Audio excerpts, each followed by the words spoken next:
네, 다음 주에는 알자인통 보고요. 알자인통을 50분씩 보려니 진짜 너무 아깝기는 한데, 네, 어쨌든 잘 정리하시면 좋겠습니다. 네, 알자인통. 네 과목을 50분만 두 개로 봐야 되니까, 네, 이 일단은 출제 경향부터 먼저 볼게요. 일단 출제 경향 먼저 보면, 그동안에 출제가 됐었던 애들 중에서도 AI가 정말 압도적입니다. 네. 117회부터 130회 때까지 보면 AI가 거의 8.31%니까요. 네. 4 플러스 3 정도 되겠네요. 네. 그러니까 정보관리기술사를 합격하려면 소프트웨어 공학, 서비스, 보안, DB는 무조건 잘해야 되고, 네. 그리고 부가적으로 경영, 네트워크, AI 정도는 부가적으로 좀 할 줄 알아야 네, 좀 되는 거고요. 제 경험상으로 봤을 때 AI, 네트워크, 경영 이 세 가지 중에 한 두 가지 정도만 커버가 있어도 합격은 하시는 것 같아요. 보면은. 네. 그런데 최근에 AI 비중이 좀 더 많이 늘어나고 있기 때문에 AI는 조금 소홀하기 어려운 부분들이 있습니다. 통계도 마찬가지예요. 네. 통계가 약간 이게 허수가 있는 것이 DB의 일부 저희가 그 빅데이터 분석 기사에서 나오는 애들, 걔네들이 DB에 좀 섞어 들어간 애들도 있기 때문에 사실은 이 통계 비중도 거의 뭐 낮다고 볼 수는 없죠. 네. 그리고 지난번에 그 131회 때를 보면 AI가 야 12.5%였어요. 야 대단하네요. 네.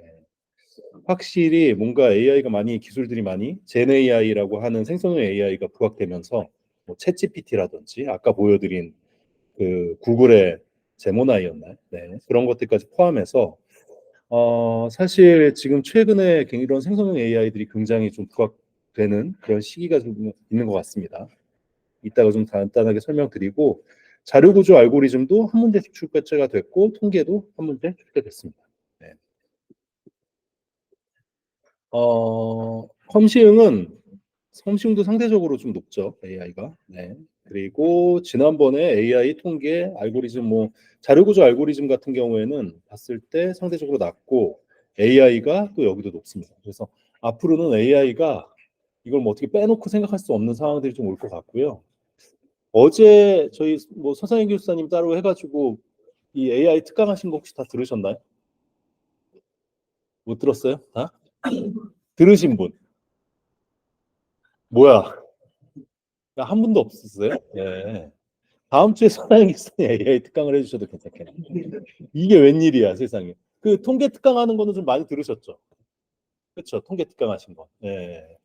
홍보가 많이 안 됐나 봐요. 네. 오늘이에요? 어제 하셨죠? 어제 하셨어요. 홍보가 제대로 안 됐던 것 같아요. 네. 네, 뭐라고요? 네, AI 강의를 하셨어요. 어제. 네, 그 서상현 기술사님이랑 그 기술사님 한 분 더 하셔가지고 AI 강의를 좀 어제 해주셨고요. 네, 세상에 이럴 수가. 네, 날로 먹으려고 그랬더니 이게 다 안 들으셨네. 네. 다음 주에 혹시 기술사님 준비가 되시면은 간단하게 해주실 수 있으실까요? AI.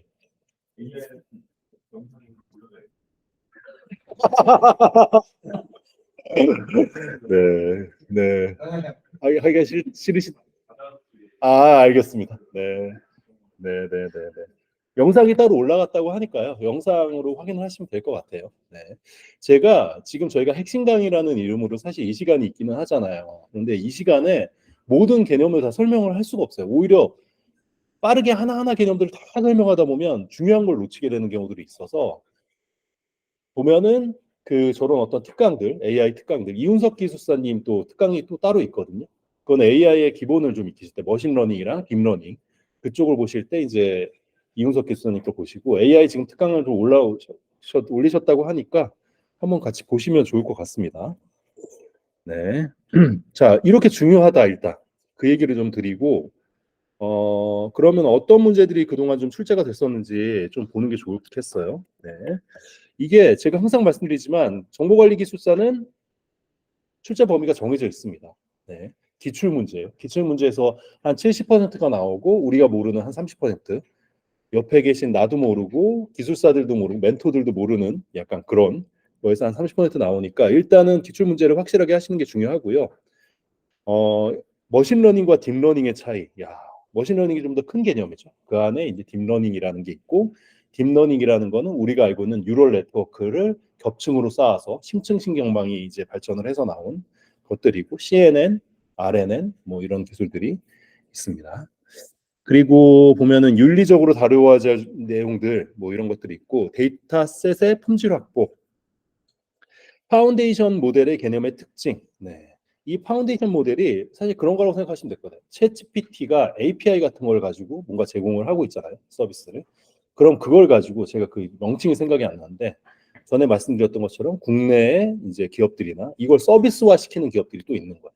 그러니까 이 기본적으로 챗GPT가 훈련을 했었던 게 뿐만 아니라, 예를 들자면 뭐 이렇게 할까요? 저희 뭐 배달의 민족의 어떤 배달 리뷰들을 추가 학습을 하는 거죠. 이 기본적인 챗GPT의 파운데이션 모델들을 가지고 그 위에 배달 리뷰를 학습해서 실제 배달의 민족에 들어가면 어디서 어느 가게가 정말 좋은 가게인지 이런 것들을 추천해주는 알고리즘 같은 것들을 만들 수 있고요. 그러다 보니 이런 기반에 있는 모델들을 파운데이션 모델이라고 합니다. 최근에 뭐 마이크로소프트나 이런 쪽에서도 뭐 구글도 마찬가지죠. 그런 데서 이런 것들 많이 만들고 있고요. 머신러닝 최적화 알고리즘은 막 쭈루루루루루 계산을 해서 왔어요. 그걸 Y 해시라고 하잖아요. 우리가 Y 윗에 이렇게 삼각형 뿔을 해서 Y 해시라고 하는데, 그 Y 핵과 정답을 비교했어. 그 차이가 나오잖아요. 그 차이를 최소화시키기 위한 알고리즘이라고 생각해 주시면 될 것 같아요. 네. 그리고 그 데이터 마이닝 기법 중 K-민즈, DB스캔 뭐 이런 애들은 이제 비지도 학습의 대표적인 그 학습 그 방법들이고요. 알고리즘이고, SVM 같은 경우에는 지도 학습의 대표적인 알고리즘이죠. 그리고 머신러닝에서 활용이 되는 의사결정 나무라는 모델이 있고, 네, 이거는 트리 형태로 의사결정을 해나가는, 네, 구분 분류하기 위한 모델이에요. 네, 이런 게 있고, 실제 저기서 중요한 거는 뭐 저희 저 분기를 하기 위한 이제 그 몇 가지 기준들이 있는데요. 그런 기준들이 되게 중요합니다. 그게 뭐였죠? 왠지 그 전재성님 알 것 같은데. 의사결정 나무에서 분기를 하기 위한 기준. 지니 엔트로피 기술. 네. 그런 애들이 있습니다. 네. 갑자기 뭐야 약간 이런. 네. 그래요. 네. 그리고 보안 위험.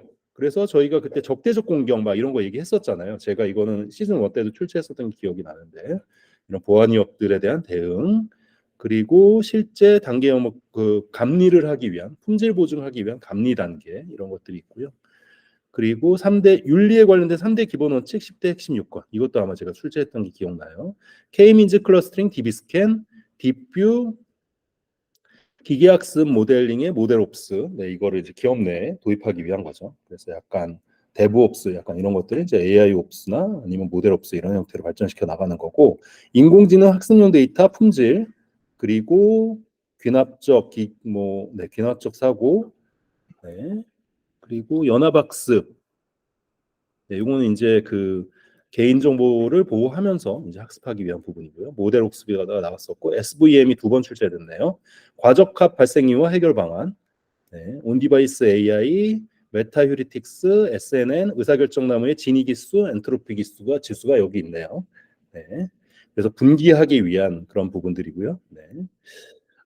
디지털 뉴딜을 블라블라 해서 어노테이션 하는 방식들, 자율점검표, 적대적 공격, 아까 보안 봤던 거 기억하시죠?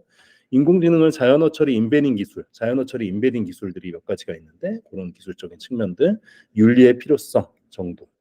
얼추 딱 보면 이거를 카테고라이징을 좀 해볼게요. 카테고라이징을 해보면 머신러닝의 기본들 있잖아요. 기본 머신러닝, 지도학습, 비지도학습, 네, 이런 애들, 지도학습 내에서 뭐 이런 애들, 네, 그리고 강화학습까지 여기가 있고, 거기서 새끼 쳐서 나오는 애들이 있어요.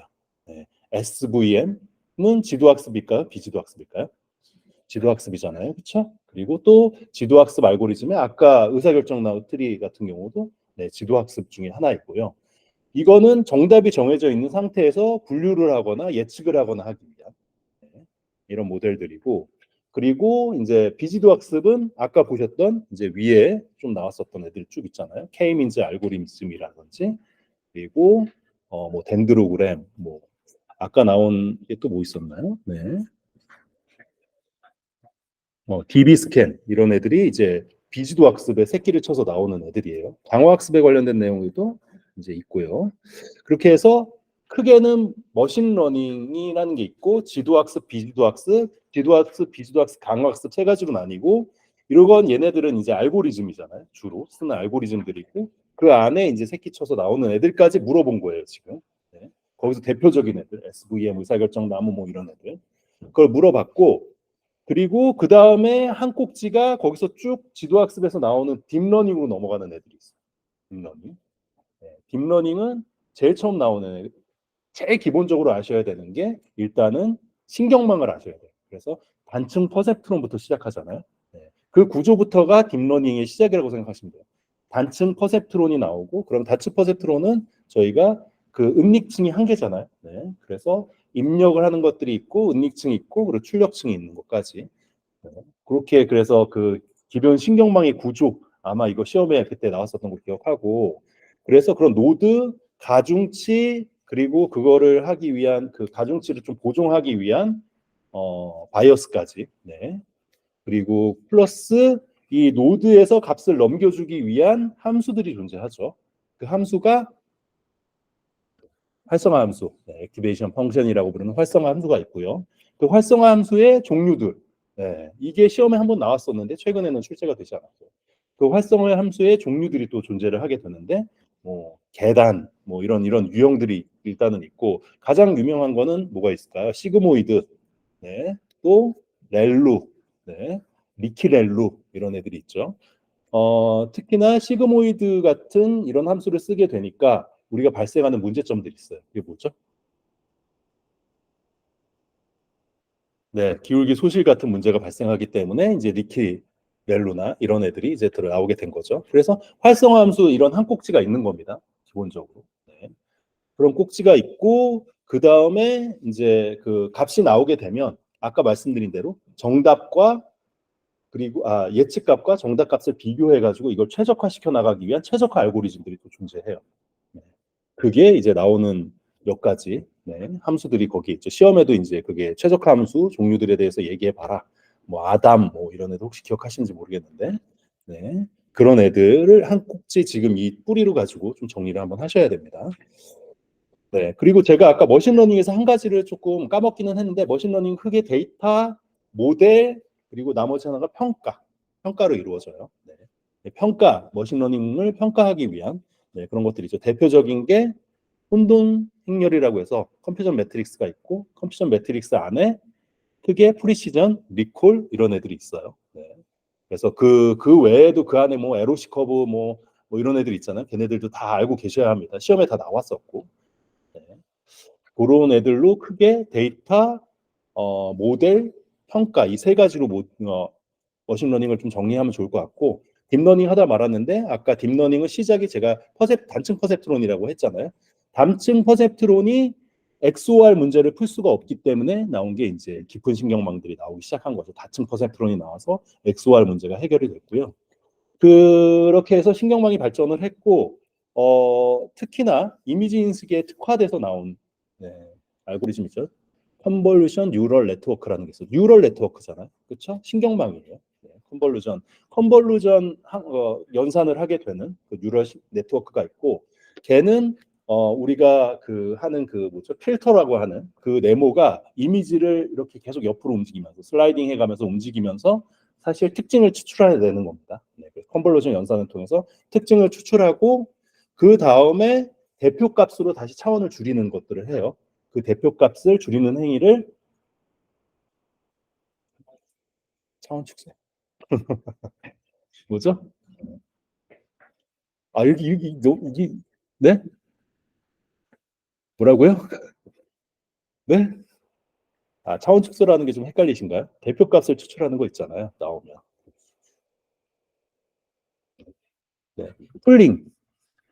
네, 맥스 풀링, 민 풀링, 에버리지 풀링 이런 애들 있잖아요. 네, 풀링 레이어로 넘어가게 되잖아요.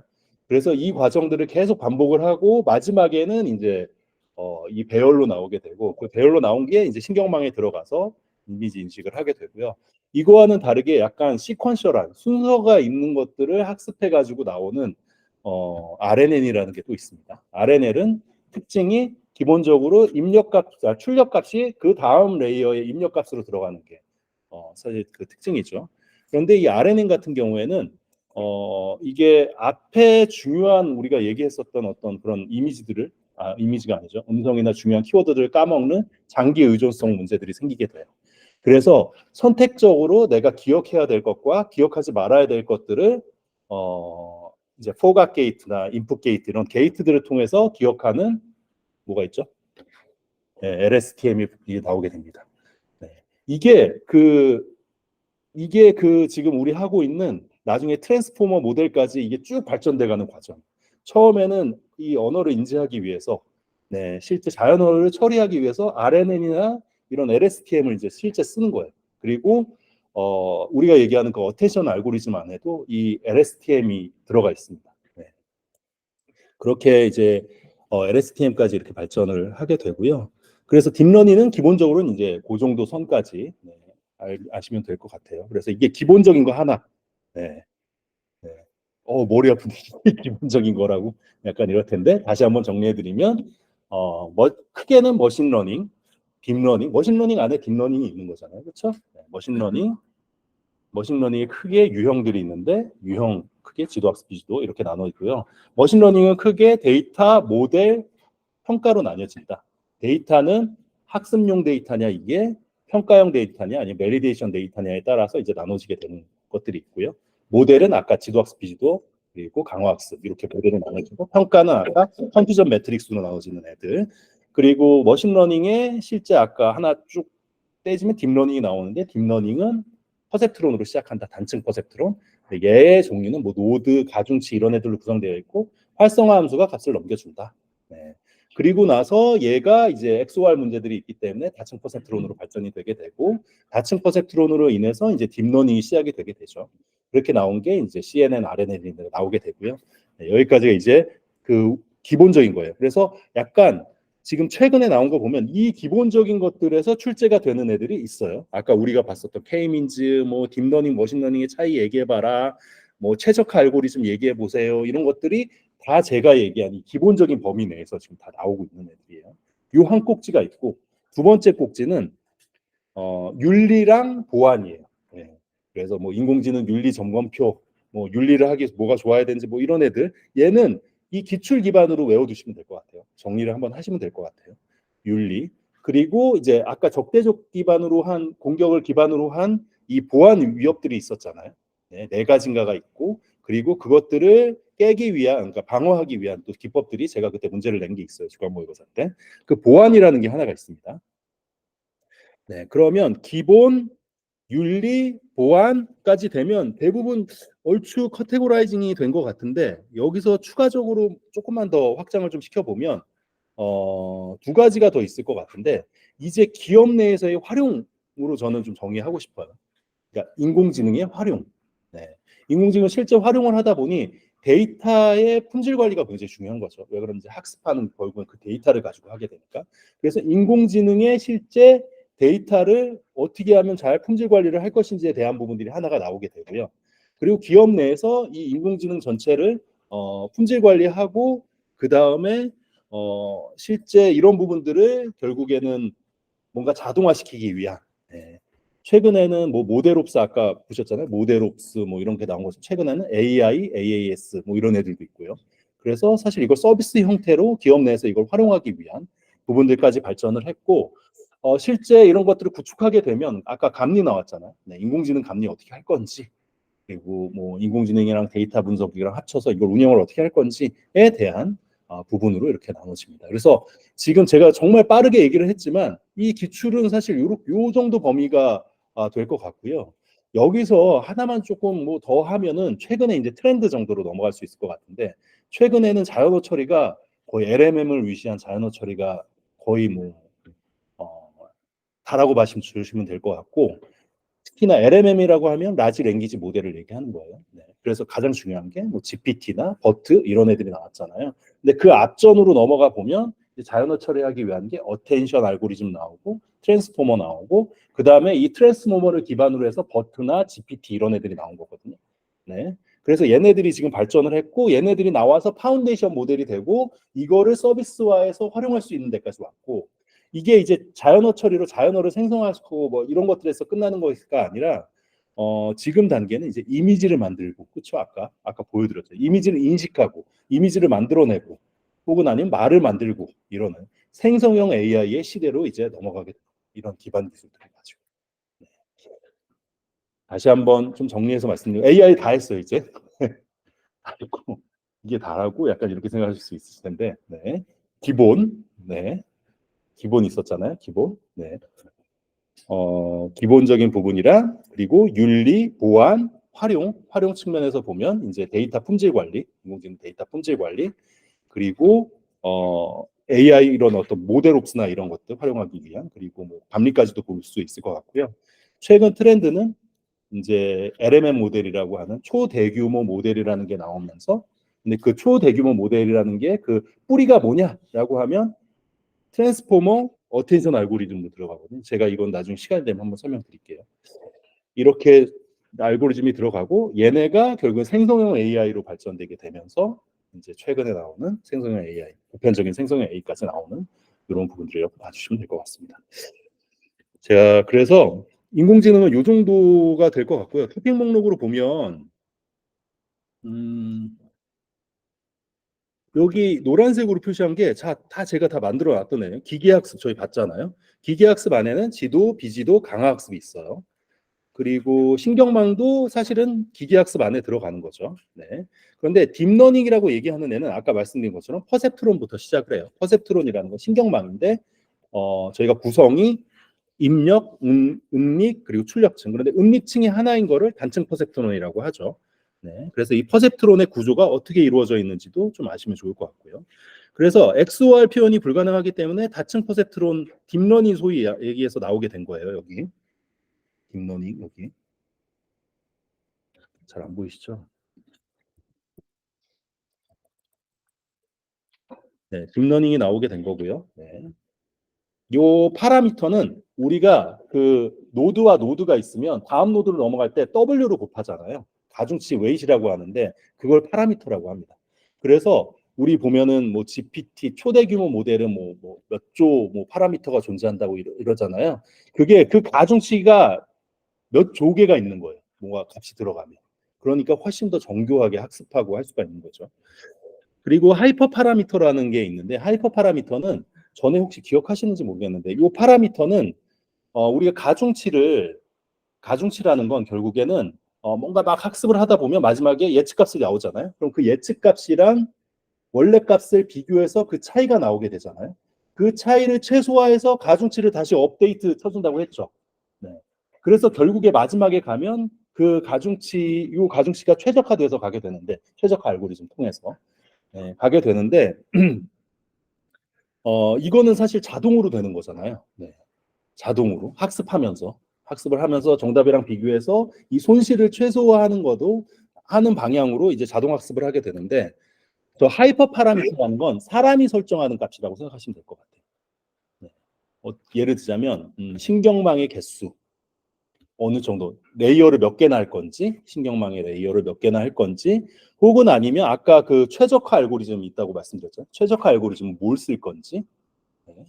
그리고 처음에 인풋 레이어는 몇 개를 둘 건지 네. 아웃풋 레이어는 몇 개를 둘 건지 네. 이런 것들을 설정해야 되잖아요. 이 설정을 하는 게 성능에 이 모델 성능에 굉장히 많은 영향을 미치거든요.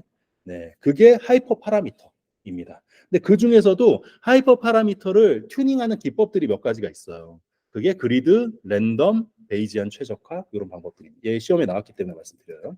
활성화 함수는 아까 말씀드린 대로 이제 노드에서 이제 값을 내보낼 때 이제 계산하는 함수가 되는 거고요. 원핫 인코딩 얘는 우리가 자연어 처리할 때 자연어를 실제 해당되는 것만 1로 인코딩하는 방법이라고 생각하시면 될 것 같아요. 그러니까 예를 들자면 우리가 자연어 처리가 그럴 리는 없겠지만 어떤 코퍼스라고 하는 말뭉치가 있거든요. 말뭉치가 단어 3개로 존재를 한다고 할게요. 개, 고양이, 새로 존재한다고 하면 얘 같은 경우에는 개는 100 앞에 1만 100일 경우에 개, 그리고 010일 경우에 고양이, 001일 경우에 새, 이런 식으로 표시하는 거예요. 네. 해당되는 것만 1로 표시를 해가지고 구분을 해주기 위한 방법입니다. 네. 그 정도로 봐주시면 좋을 것 같아요. 그리고 소프트맥스 함수는 나오는 값을 통계적인 값으로 나눠주는 거예요. 우리가 통계라고 하면 결국에는 아웃풋 값이 1이잖아요. 네. 그래서 그 비율로 아웃풋을 만들어주는 게 소프트맥스라고 생각하시면 될 것 같아요. 네. 예를 들자면 막 분류 모델이 티셔츠 컬러를 분류하는, 색깔을 분류하는 모델이 있다고 할게요. 그럼 막 모델이 분류를 했어. 근데 이게 빨간색일 확률은 0.1, 파란색일 확률은 0.2, 그리고 까만색일 확률은 0.8. 이렇게 비율로 나눠주는 거예요. 그러면 파란색, 까만색일 확률이 높겠죠. 0.8이니까. 네, 그렇게 하는 까만색 이런 식으로 하는 겁니다. 손실함수가 로스 펑션이라고 해서 아까 말씀드린 최적화 함수랑 비슷한 거예요. 네, 똑같은 거예요. 네.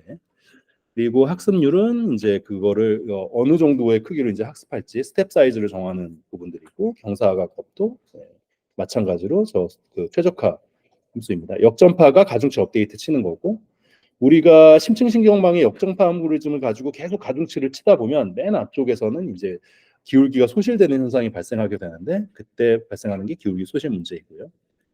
과적합, 네. 특정 데이터는 학습 데이터에만 최적화되는 현상을 이제 네, 과적합이라고 얘기하죠. 그래서 과적합이 나오면 과적합을 해결하기 위한 방법들도 이제 얘기해야 되는데, 아마 여러 가지는 아실 거예요. 아마 그 뭐 드롭아웃이라든지, 그렇죠? 네, 일부 노드를 학습시키지 않도록 꺼주는 드롭아웃이라든지 이런 애들도 있고, 그리고 L1, L2 정규화하는 애들도 있습니다.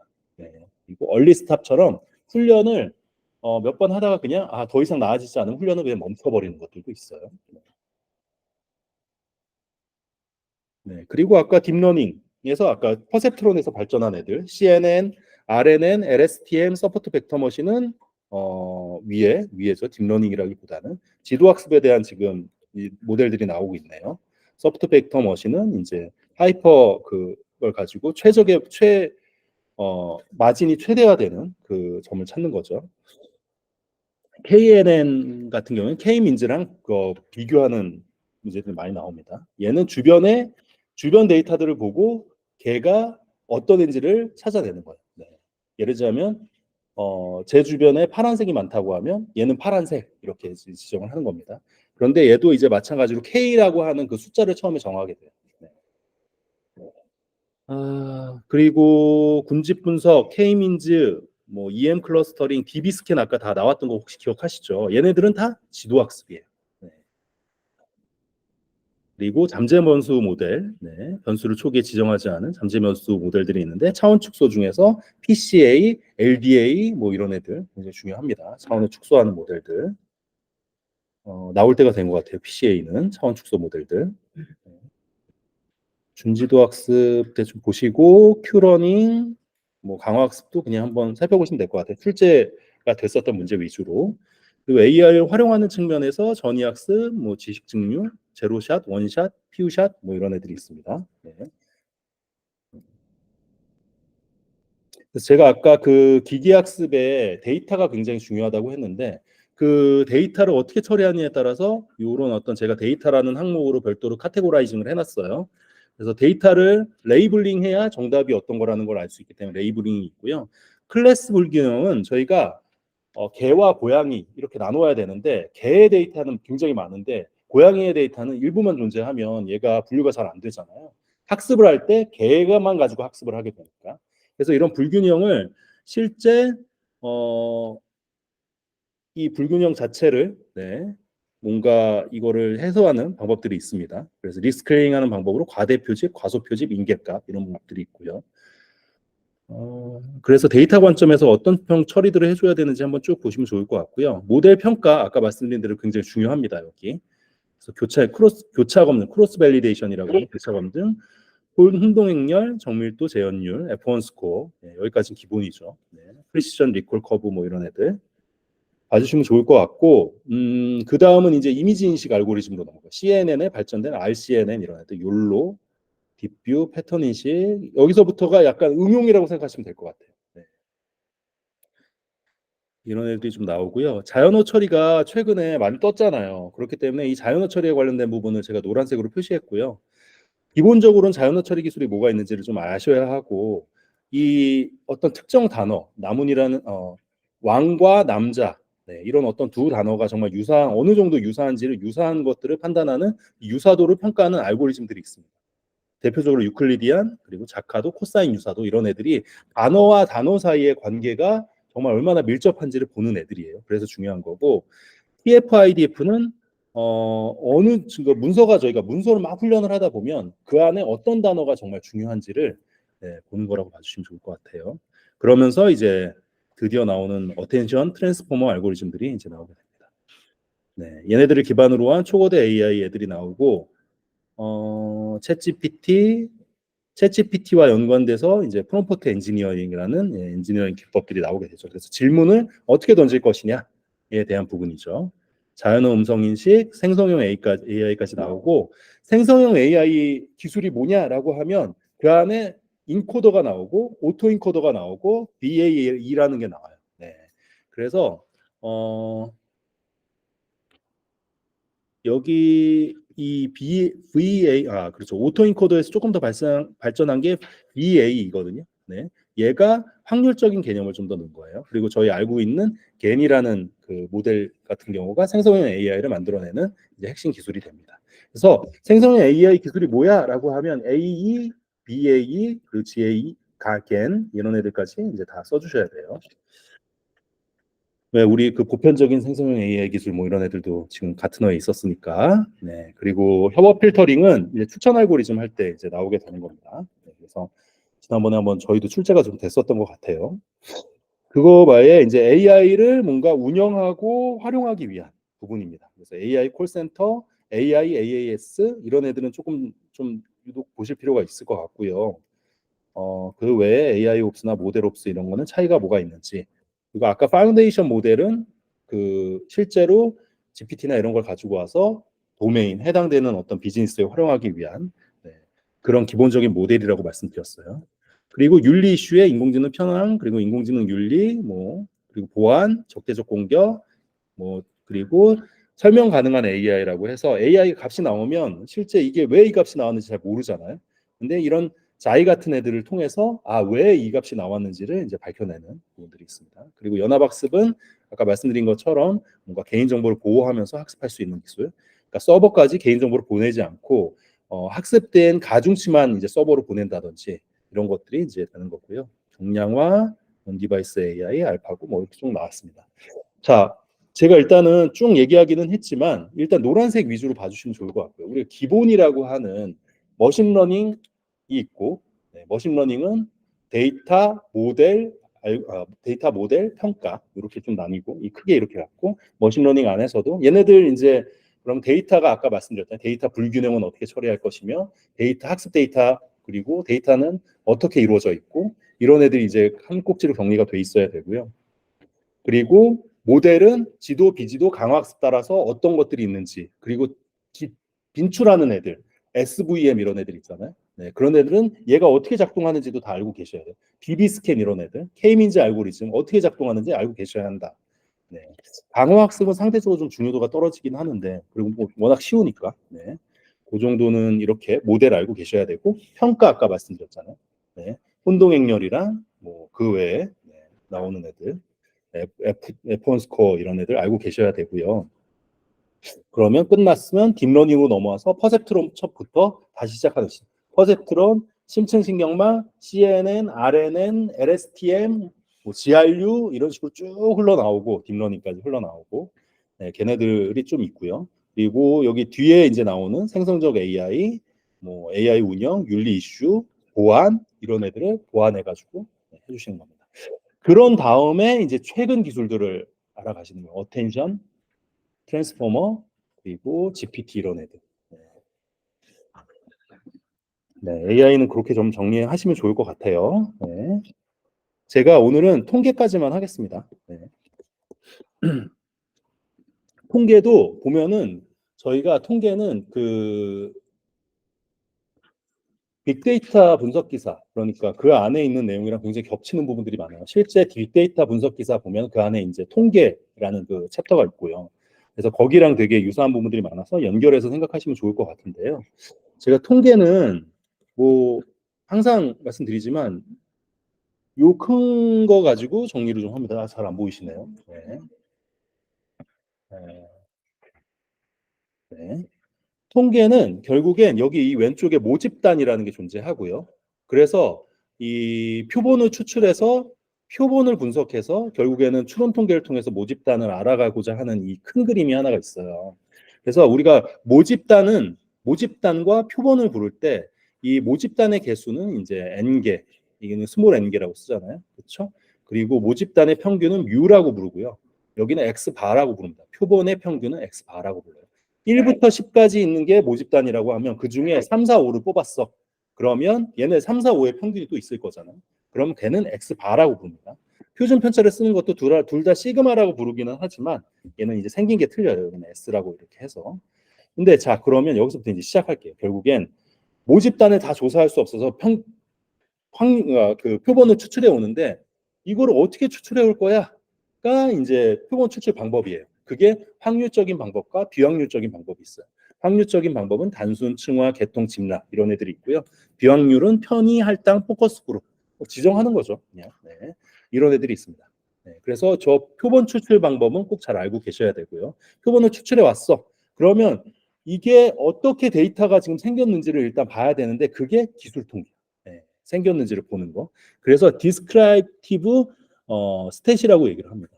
네, 설명하는 그런 거라고 얘기하잖아요. 그래서 데이터의 구분을 범주형과 수치형으로 나누게 되고요. 우선 데이터의 구분이 중요한데 범주형, 수치형이에요.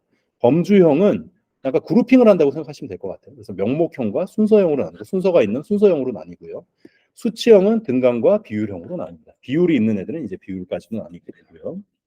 그래서 얘네들을 가지고 범주형 같은 경우엔 도수 분포표, 막대 그래프, 저희 왜 하면 엑셀에 있는 애들 그거를 보고 뭔가 이제 통계적으로 그거를 보는 게 이제 기술 통계라고 얘기하는 거예요. 네. 분할표, 네. 이런 애들. 도수 분포표가 표라고 생각하시면 될 것 같아요. 표에 A, B 있으면 뭐 빨간색, 파란색 이런 식으로. 수치형은 뭐 중심, 삼포, 그래프 이렇게 좀 나눌 수 있는데 중심 이추는 이제 중앙값, 최빈값, 가중치 뭐 이런 애들이 있어요. 네. 4분위 뭐 이런 애들이 있고 이때 우리가 이걸 딱 보면서 이상값을 확인하기 위한 게 또 있죠. 네. 뭐죠? 이상값 확인하기 위한 기법 중에 여러 가지가 있는데 그 중에 대표적인 게 박스 플롯. 네, 네, 아실 텐데. 네. 그래서 우리가 그 박스 플롯의 이상값을 팔 때는 기본적으로 Q3 플러스 IQR 그쵸? 곱하기 1.5였나요? 네. 그거의 값이 벗어나면은 네, 이상값이라고 보고 이 하한값도 마찬가지로 네, 그런 게 있죠. 그래서 중앙값, 최빈값 네, 이런 애들이 있습니다. 산포 범위 4분위가 아까 말씀드린 박스 플롯이고요. 네. 산점도, 도수분표표 이런 애들이 이제 수치형으로 이제 해서 여기까지가 데이터가 어떻게 생겼는지를 보는 거예요. 네. 그래서 시험 문제도 이렇게 나왔어요. 기술 통계와 추론 통계에 대해서 기법에 대해서 5개씩 설명해 봐라. 뭐 이런. 네. 여기 기법들이 사실 다 이런 거죠. 네. 기술 통계 기법들은 도수 막대 그래프, 뭐 파이 차트 이런 애들. 네. 근데 그거를 그냥 쓰면 되게 어려우니까 이렇게 구분을 해가지고 좀 외워게 범주형과 수치형으로 나눠서 범주형은 막대 그래프 뭐 이런 애들로 좀 나뉘고 수치형은 뭐 이런 게 있다. 네. 이렇게 봐주셔야 정리가 좀 되겠죠. 추론 통계는 크게 확률 분포, 추정 검정 그리고 통계 분석으로 나뉩니다. 네, 그래서 확률은 뭐 우리 합의 법칙, 고배 법칙 뭐 이런 거 아시는지 모르겠는데 네, 그런 것들이 있고요. 그리고 조건부 확률이 이 안에 들어가요. 조건부 확률이 제일 유명한 게 베이지 정리가 있고요. 베이지 정리는 최근에 나오지는 않았는데 계산하는 문제가 종종 네, 학교에서는 굉장히 중요하게 얘를 다루거든요. 베이지 정리. 향후에 나이브 베이지, 뭐 얘를 통해서 뭔가 뭐 스팸 메일을 분류하고 뭐 이런 애들까지 이제 저 베이지 정리를 통해서 조건부 확률 통해서 지금 사실 나오는 부분들이 있기 때문에 쟤는 기본이라고 생각하고 있어요. 조건부 확률은. 네. 그리고 확률 분포가 이산이냐, 값이 떨어져 있냐, 아니면 연속이냐에 따라서 이량, 이산, 뭐 이항, 이산, 이량 뭐 이렇게 나뉘고요. 포화성 분포 이렇게 나뉘고 값이 떨어져 있는 거죠. 연속 분포는 우리가 알고 있는 정규 분포가 여기 들어가게 됩니다. 네, 표준 정규 분포가 저 안에 들어가게 되고 추정과 검정 우리 통계하면 통계 분석, 가설 검정이 아예 들어가 있거든요. 네. 이 안에 이 추정 검정이 굉장히 중요하겠죠. 그러면 가설 검정이 결국에는 가설을 세우고 가설은 우리가 두 가지가 있다고 가설 검정에서 두 가지 기준이 있죠. 하나가 규모 가설 그리고 그거를 깨기 위한 대립 가설이 존재하게 되고요. 그렇죠? 그 대립 가설을 실제 그 다음에 뭐 어쨌든 이 가설 검정을 하기 위한 어떤 절차들이 쭉 있는데 그 절차 중에서 우리가 기강력이라는 걸 설정하고 우리가 기강력이 나왔을 때 실제 이제 그 p-밸류를 결정을 하게 되는데 주로 이제 0.05로 이제 5%로 이제 설정을 하게 되죠. 그 의미는 뭐냐면 여기까지는 오류가 있지만 5%로 설정을 했다라고 하면 5%의 오류는 그냥 허용하겠다라는 거예요. 네. 그런 부분들이 있고 저희가 1종 오류, 2종 오류가 나오잖아요. 1종 오류가 뭐죠? 규모 가설을 기각하는 건가요? 네. 그 1종 오류였나요? 네. 네. 1종 오류, 2종 오류도 알고 계셔야 되고요. 그리고 추정에 뭐 점 추정, 구간 추정이 있는데 예를 들자면 이런 거 점은 아예 그 값을 딱 맞추는 거예요. 그리고 구간 추정은 몇 퍼센트 안에 들어갈 확률 뭐 이런 것들을 구간을 결정을 하게 되는 거고요. 그리고 이 검정에 차이 검정이라는 것도 있어요. T 검정, 뭐 아노바 이런 애들도 있는데 이제 그 차이를 검정해야 되는 게 뭐 3개일 경우에 아노바를 쓰고 2개일 경우에 뭘 쓰고 이런 애들이 있는데 그 차이 검정이라는 게 있고요. 관계 검정은 회귀, 상관, 교차. 회귀 주로 이제 회귀 개수를 가지고 많이 하게 되고 상관계수 그리고 교차 검정 등을 하게 됩니다. 그래서 여기 위에 가설 검정 안에는 이 차이 검정과 관계 검정도 같이 들어가요. 네. 그렇기 때문에 우리가 지난번에 출제가 됐었던 제가 그거를 지금 그걸 안 보고 갔군요. 통계 문제들이 나오게 된 겁니다. 네. 독립표본 T 검정과 대응표본 T 검정 비교 막 이런 거 나왔었잖아요. 네. 이런 것들이 그래서 나오게 된 겁니다. 괜찮으세요? 네. 그만할까요? 네. 정규분포 특징, 뭐 그 검정하는데 실제 검정하는 게 이 기무가설, 계립가설을 실제 계산해가지고 하는 방법이 있거든요. 그런 것들을 이제 계산하는 방법들 이런 것들이 나오네. 타당도, 신뢰도, 변수의 차원을 줄이는 다변량 회귀 분석, 기술 통계, 추론 통계가 아까 말씀드린 거고, 가설 검정의 절차, 회귀 분석, 통계적 가설 검정의 1차 오류, 2차 오류, 시계열 분석, 로지스틱 회귀 분석, 로직 변환, 통계적 가설 검정, T-밸류. 얼추 여기까지는 쓱 봤는데도 불구하고 가설 검정은 굉장히 중요하다는 게 보이잖아요. 네. 이 가설 검정 아까 여기입니다. 여기. 추정 검정, 차이 검정, 관계 검정. 여기 검정, 가설 검정하는 부분. 요걸 기반으로 이제 차이 검정이나 관계 검정들을 이제 하게 되는데 주로 회귀 분석도 이 관계 검정 안에 들어가니까 사실 조 안에서 굉장히 이게 문제가 반복돼서 통계는 나오고 있다. 딱 나오는 게 그래서 정해져 있는 것 같아요. 저한테 지금 쫙 찍으라고 하면 추출 방법, 기술 통계, 그리고 베이즈 정리, 여기 있는 검정 있잖아요. 검정 방법, 절차랑 1종 오류, 2종 오류, 그리고 아까 그 계산하는 거, 그리고 차이 검정, 관계 검정. 두 가지. 여기 대부분 요것도 사실 이게 문제를 어떻게 바꿔서 낼 수가 없어. 얘는 다 정해져 있기 때문에. 통계가 뭐 사실 뭐 새로운 통계가 나오지 않잖아요. 인공지능처럼. 그러다 보니까 이 여기에 있는 기출되어 있는 기출 문제를 가지고 공부를 하시면 되고 기출 문제를 가지고 공부를 하는 게 결국에는 우리 토픽 목록이에요. 네. 그래서 이 토픽 목록으로도 충분히 아까 있었던 것들이 다 커버가 되고 몇 개 안 돼요. 그래서 지금 대략 한 52개 네. 네. 그런데 우리 한은 안 볼 거잖아요. 그죠? 네. 이거 빼고 나면 한 20개 정도 된단 말이에요. 그 안에서 핵심적인 게 다 나옵니다. 네. 그래서 확률은 좀 그렇고 제가 알고리즘이나 자료 구조를 하지는 않았으나 알고리즘 자료 구조는 사실 빼고 남은 게 그냥 토픽 목록 이거예요. 네. 37개 이런 거밖에 안 되잖아요. 네. 그리고 자료 구조는 21개밖에 안 돼요. 네. 근데 내가 시간이 진짜 없다. 그러면 AI 공부하셔야 돼요. AI 공부하시고. 그 다음에 확률 하시고, 통계하시고. 네. 그 다음에 알고리즘 하고 자료 구조하고 이렇게 할 것 같아요. 저 같으면 시간이 없다라고 하면. 네. 시간이 좀 있다. 그럼 이 순서대로 하시면 되죠. AI, 통계, 알고리즘, 자료 구조. 근데 얘네도 다 정해져 있어요. 알고리즘, 자료 구조도 나오는 게 정해져 있습니다. 네.